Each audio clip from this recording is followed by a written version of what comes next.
屋企冇味，其實係咪即係代表冇甲醛？我哋做咗咁多個裝修案例，今日就老實話你知。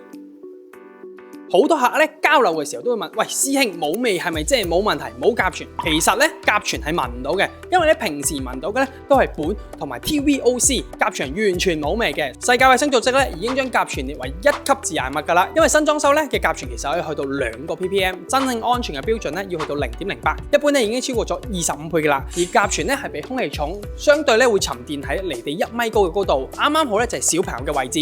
廢話唔多講啦，直接講3個重要關鍵位啦。第一，唔好再信嗰啲淘寶檢測盒，因為港大嘅博士曾經講過，呢啲盒淨係檢測到啲咩 CO 啊、SO2 啊，所有數字撈埋一齊，真正準嘅記得揾一個有 CMA 專業資格嘅檢測公司。第二就係一啲紡織品，例如新買翻嚟嘅窗簾啊、床單、地氈，盡可能都洗一洗佢，洗完起碼都少咗一半甲醛噶啦。第三就係夏天要特別留意，之前有一條片講過啦，因為甲醛佢個沸點釋放大概係19度，所以咧每多1度咧佢就會多15%。點樣解決？就盡量唔好閂窗開冷氣焗住佢喺度，要點樣去做？開窗通風啦。如果你覺得有用，就踢一個你裝修完嘅朋友啦。